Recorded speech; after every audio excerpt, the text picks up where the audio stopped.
Welcome to the Proactive Prevention Podcast with your host, Jim Mothersbaugh Jr. That's me, Jimbo in stereo.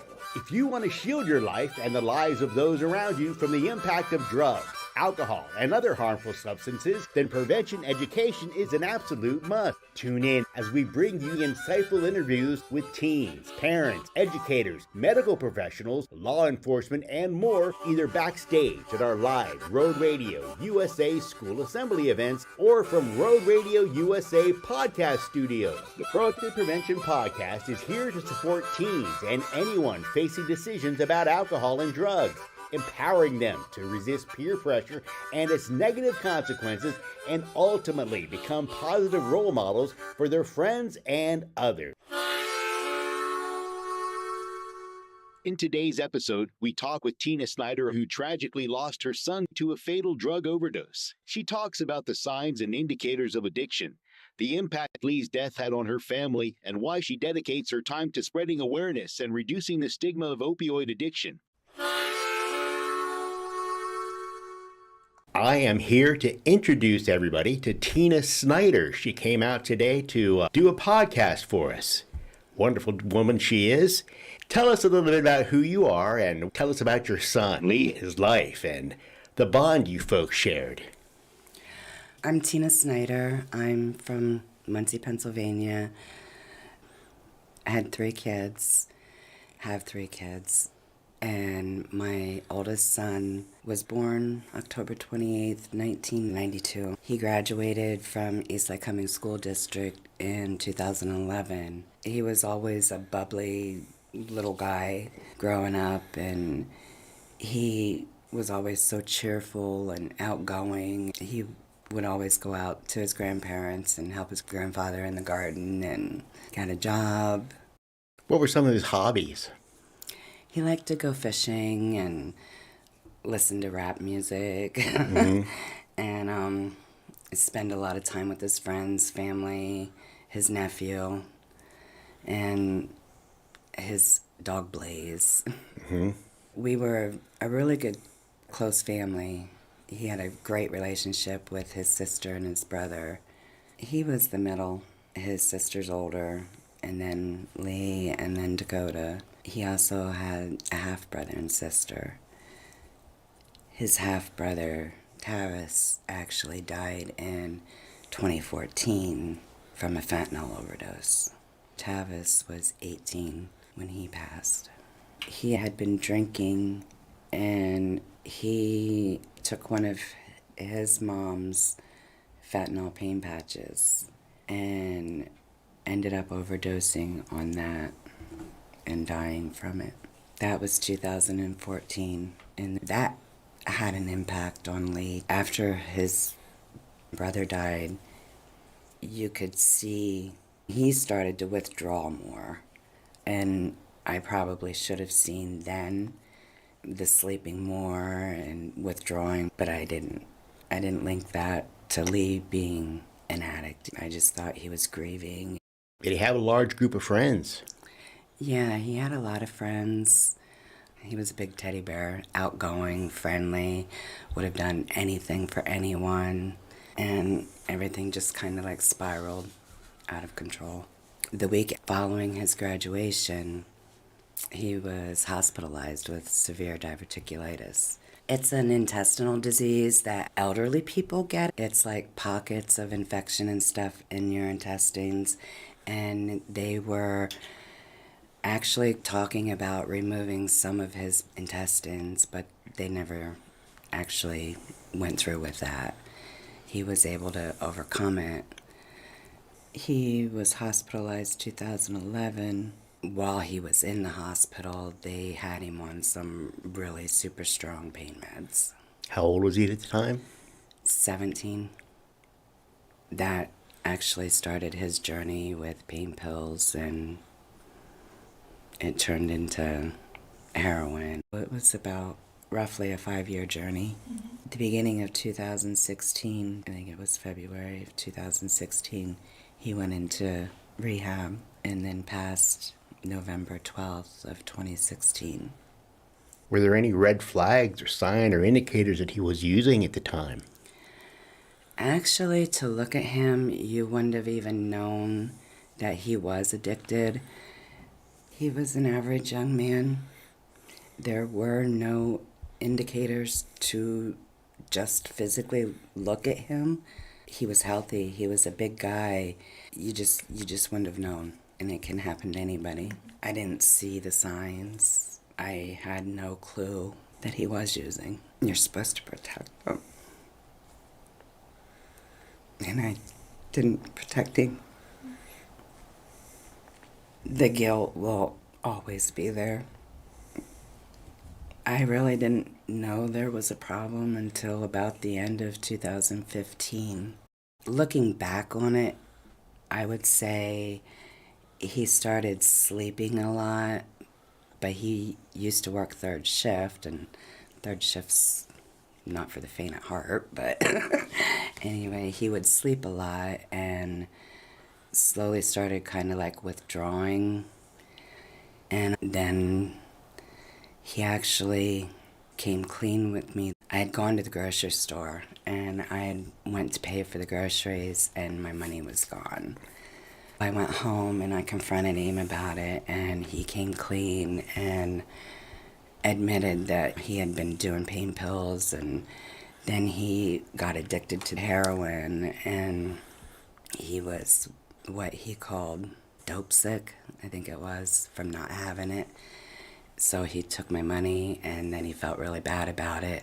He begged me and his sister to get him help. So we brought him up here to West Branch, and he got into rehab, and he was doing really well. He was in rehab for a few months, and when he got out, he was 9 months clean. He had just turned 24. One of the buddies that he went to rehab with called him up one night and wanted him to come to Williamsport to hook him up. So Lee left with him and never came home. As a parent, what signs or changes should others be aware of that they suspect a loved one is struggling with addiction? Withdrawing from family, friends, events, family functions, sleeping a lot, missing items of value, money, people coming and going a lot. Mm-hmm. Tell us about the journey you and your family went through as you discovered your son's struggle with addiction.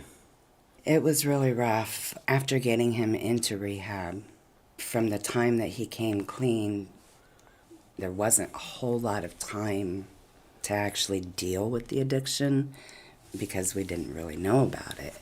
And after he came clean and asked for help, we were with him every step of the way. We took him to different rehab facilities. He did his programs, and he was very, very proud of himself, and you could see the life coming back into his eyes. How do you think this struggle impacted his life? It was hard. He couldn't keep a job after a while. He had lost his girlfriend. He lost a lot during the struggle. But he also gained a lot, too. After getting into rehab, we all pulled together and really tried to be there and pull him through it. Could you shed light on the challenges you faced in seeking help for your son and navigating the treatment options available? When he first went to West Branch, there was a waiting list to get him into a rehab facility. And during that time, waiting for a facility to open up a bed for him, it was scary because you had to constantly keep an eye on him to make sure that he wasn't going to do something drastic. We had to wait for a bed to become available for him. I want to say it was about 10 days. And then a bed became available, and they went to Harrisburg to the Daystar program down there. Were there any other resources or help that he or you were able to turn for assistance coping with his addiction or treatment? West Branch, they were a great help.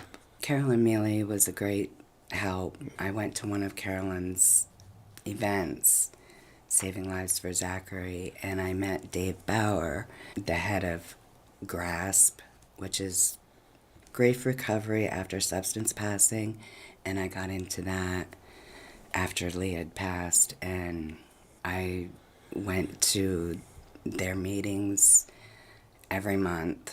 How did you first learn about the opioid overdose that took your son's life? I was at work. I worked at Valley View at the time, and I was doing a double shift that day, first and second shift. They had actually found Lee early in the morning. I think it was around 5 a.m. that they had found him.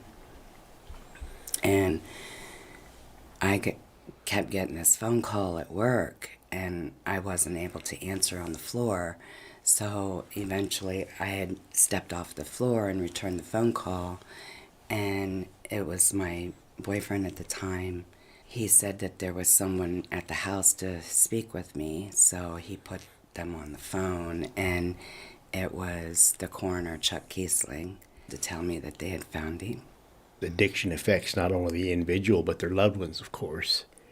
How have you found strength and resilience during this journey? It has been a roller coaster. Every day is a roller coaster. I mean, I've pretty much experienced every emotion known. Numbness, shock, denial, anger. It's hard. It destroyed our whole family.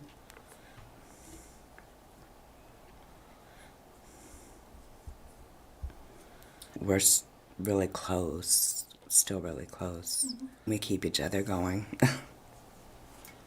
I lost friends during this, but then I've gained a lot of good friends too, so it definitely changes your relationships with friends, even family. Has Jesus been part of your life during this whole event? Yes, and there's been a lot of times that I've been angry with him, but he's pulled me through. Can you share any initiatives or support networks that have helped you cope with the loss? The GRASP meetings, they're a great family to be in, a great support system, and it specializes mainly on loss after addiction, so it's not like a broad spectrum of grief. You're in a group of people that have traveled the same journey as you. Mm-hmm. What strategies have helped you cope with the grief and loss you've experienced? Just continuing to tell Lee's story and to get the awareness out there. Addiction often carries stigma. How would you like to break down those stigmas and share the realities of its impact with others? It's not bad people. It's good people that have made some bad choices, and they need family, they need support, and they need you to be there for them. How did the experience change your perspective on addiction and its effects? Take it one day at a time, and nobody's promised tomorrow. What kind of impact has your story had on others who may be facing similar challenges? I know Lee's story has actually saved several people. They've gotten clean because of him. That's great. How do you think we can collectively work towards overcoming the stereotypes and misconceptions surrounding addictions? I think everybody needs to look past the stigma. Addiction isn't a choice. The addicts, yes, they initially made that first choice to use, but addiction is something that you really have no control over. In what ways do you believe education and open conversations can help prevent more cases of opioid abuse and overdoses? I mean, if people were just more aware, more compassionate, I think a lot of the stigma would hopefully go away. I don't know that it's going to ever go away because there is a lot of stigma with it, but you can always pray. That's right, you can pray. I've spoke at different fundraiser events, overdose awareness events, did my own fundraiser overdose awareness event and spoke at that and had different people speak at it. I've spoke at high schools. I've spoke at colleges. I did an interview with the Washington Post that was aired on 60 Minutes. I think the more people that are aware of like the resources and to carry naloxone, Narcan, so even if you don't have anybody that is addicted, you could be out in the street and see somebody in an overdose. You would have that life-saving substance to help get them through that. How can we better support individuals and families facing addiction-related challenges? The resources need to be more readily available, and people need to not be afraid to reach out for help. A lot of times they're afraid to reach out for help for fear of, going to jail or getting in some type of trouble. They're just afraid to reach out for help, and they need to know that the help is there and people want to help. What message would you like to send to teens, parents, and listeners about the reality of addiction and the need for empathy and support? It's okay to ask for help. If you're in active addiction, it doesn't make you a bad person. There's people that love you and need you. You wouldn't be doing the fight alone. You have support and people to help you through the journey and to help you get clean and to save your life. Don't be afraid to ask for help. You need to ask for help. Rely on your support system. If you know someone that is in addiction, get them help somehow. Get them the help that they need. What do you hope listeners take away from your story and how we can all contribute to the fight against addiction? Addiction not only affects the addict, but everyone around them. Thank you. Do you have a story about the impact of addiction, drugs, or alcohol that you'd like to share on the Proactive Prevention Podcast? Reach out. We'd love to hear from you. DM us on social media at Road Radio USA or email the Real Road Radio USA at gmail.com. A member of the Road Radio USA road crew will reach out to talk to you about your story. If you enjoyed today's podcast, drop us a review. Just go to Spotify.com, search for the Proactive Prevention Podcast, and give us a 5-star rating along with a brief review. Thanks for listening to the Proactive Prevention Podcast. Until next time, this is Jimbo in Stereo.